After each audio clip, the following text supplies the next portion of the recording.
प्रधानमंत्री जी, आपको नमस्कार, सादर प्रणाम।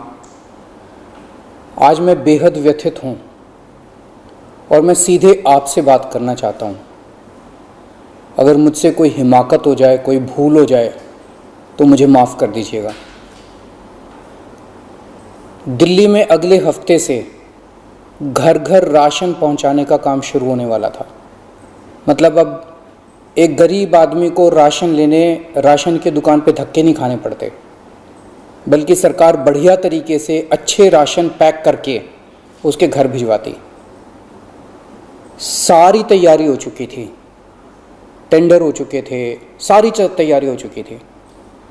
बस अगले हफ्ते से ये शुरू होने वाला था। ये क्रांतिकारी कदम होने वाला था और अचानक आपने 2 दिन पहले इसको रोक दिया। क्यों सर? आपने ऐसा क्यों किया?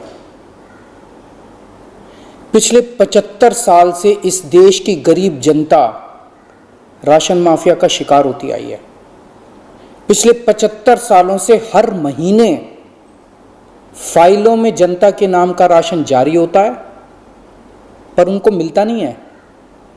अधिकांश राशन चोरी हो जाता है। ये राशन माफिया बहुत ताकतवर है सर, बहुत ताकतवर। आज से 17 साल पहले मैंने इस माफिया के खिलाफ आवाज उठाई थी, इस माफिया को ललकारने की हिम्मत की थी। तब मैं दिल्ली की झुग्गियों में, एनजीओ में काम किया करता था। उन झुग्गियों में गरीबों को उनका राशन नहीं मिलता था, उनका राशन चोरी हो जाता था। तब हमने हिम्मत की गरीब लोगों को उनका राशन दिलवाने की। नतीजन हम पर 7 बार खतरनाक हमले हुए और एक बार तो इन लोगों ने हमारी एक बहन का गला काट दिया, लेकिन भगवान के दया से वो बच गई उस वक्त। तब मैंने कसम खाई थी कि इस व्यवस्था को अपने जीवन में कभी ना कभी जरूर ठीक करूंगा।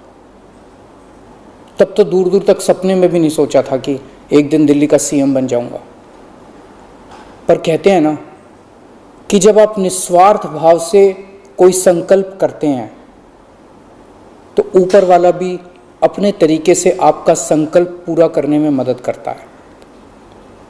इस ब्रह्मांड की सारी शक्तियां आपकी मदद करती हैं।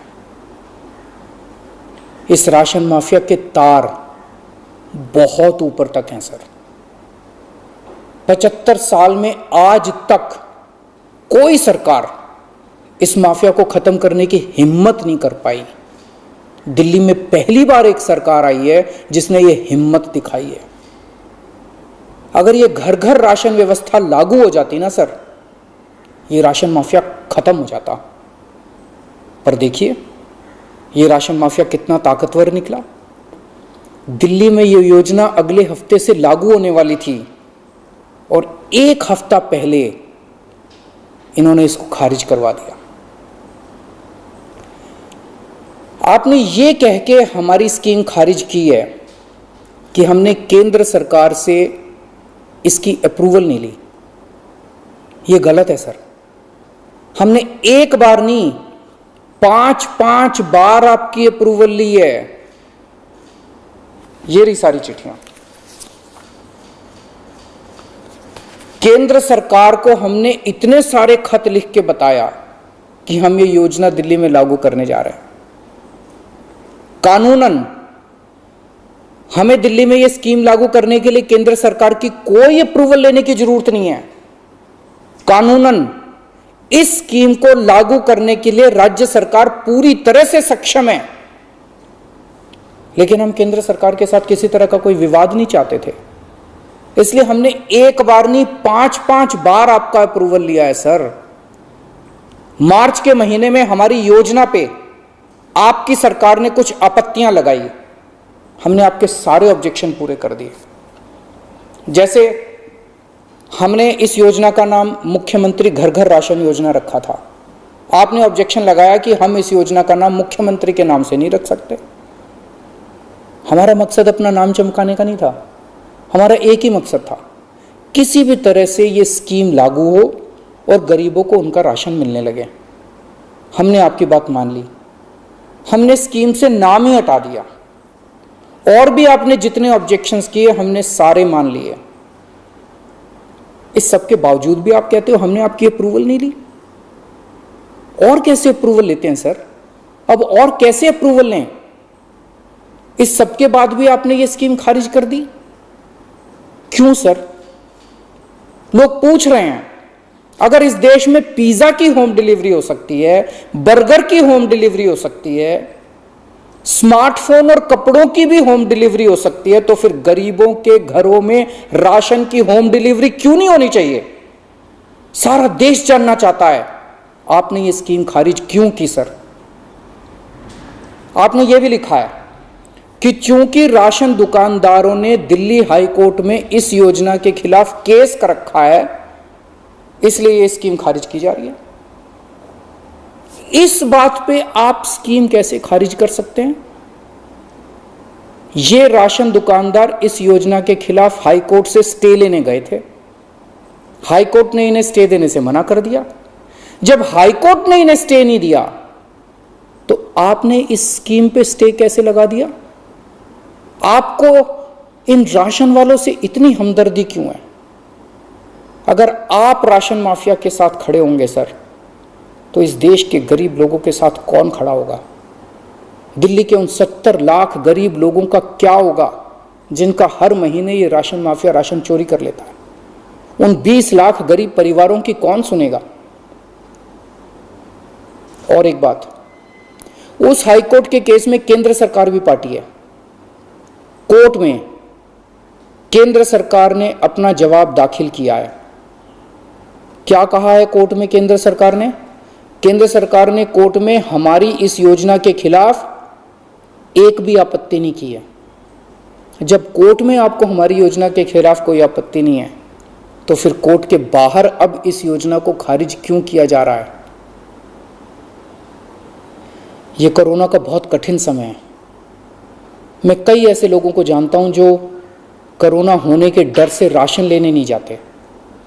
राशन दुकान पे भीड़ लगती है, लोगों को लगता है कि अगर वो राशन लेने गए तो उन्हें कोरोना हो जाएगा। ये सब गरीब लोग हैं सर। इनमें कई लोग कोरोना काल में अपनी नौकरी खो चुके हैं, उनके घर में अब खाने को नहीं है। अगर हम उन्हें इनके घर तक राशन पहुंचाना चाहते थे, तो इसमें आपको क्यों आपत्ति है? कहा जा रहा है कि तीसरी लहर बच्चों पे भारी पड़ेगी। अगर उनके माता पिता को राशन दुकान पे भीड़ की वजह से कोरोना हो गया, तो उनके बच्चे भी तो फिर कोरोना ग्रसित हो जाएंगे। मुझे तो लगता है सर कि कोरोना काल में केवल दिल्ली ही नहीं बल्कि पूरे देश में घर घर राशन योजना तक या घर घर तक राशन पहुंचाने की इस योजना को लागू कर देना चाहिए। ये दुकानें सुपर स्प्रेडर हैं।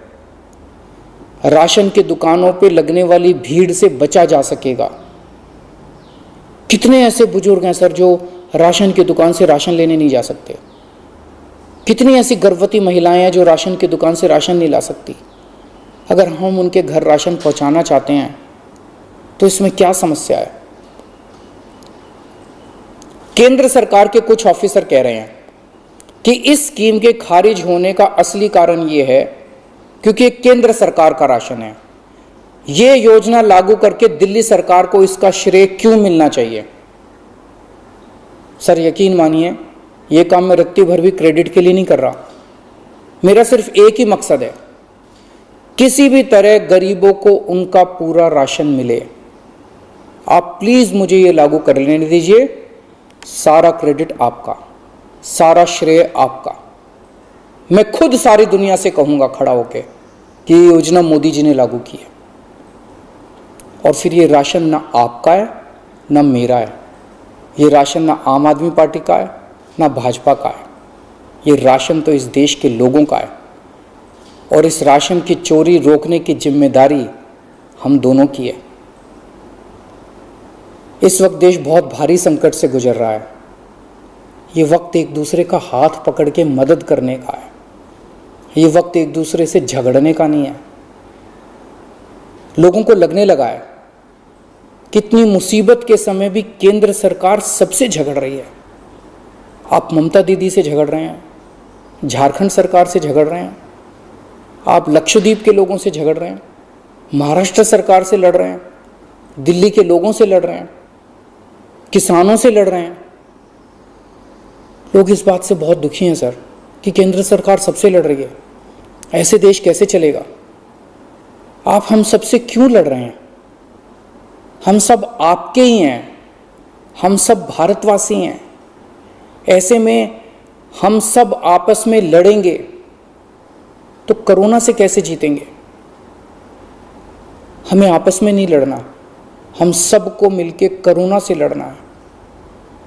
कल सब लोग अखबारों की ये हेडलाइन पढ़ना चाहते हैं, मोदी जी ने दिल्ली सरकार के साथ मिलके दिल्ली के हर गरीब के घर राशन पहुंचाया। ये पढ़ना चाहते हैं लोग टीवी चैनलों पे ये ब्रेकिंग न्यूज़ देखना चाहते हैं कि मोदी जी और केजरीवाल ने मिलके दिल्ली के लोगों के, गरीब लोगों के घरों तक राशन पहुंचाया। लोग ये खबर पढ़ना चाहते हैं सर, लोग ये खबर सुनना चाहते हैं। लोग ये नहीं सुनना चाहते कि केंद्र सरकार ने फिर से दिल्ली सरकार से झगड़ा कर लिया, कि केंद्र सरकार ने फिर से दिल्ली सरकार की एक और अच्छी योजना पर रोक लगा दी।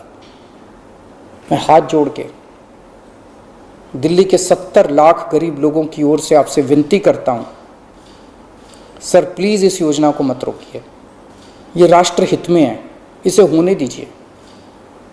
आज तक राष्ट्रहित के सभी कामों में मैंने आपका साथ दिया। मैंने हमेशा कहा है कि राष्ट्रहित के किसी भी काम में राजनीति नहीं होनी चाहिए। अगर कोई विपक्षी पार्टी की सरकार भी राष्ट्रहित में कोई काम करती है, हम उसका साथ देते हैं।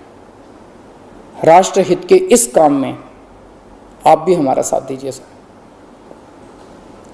अभी तक की सरकारों ने देश के गरीब लोगों को 75 साल तक राशन की लाइन में खड़ा रखा। इन्हें और अगले 75 साल राशन की लाइनों में खड़ा मत कीजिए सर, नहीं तो ये लोग मुझे और आपको कभी माफ नहीं करेंगे।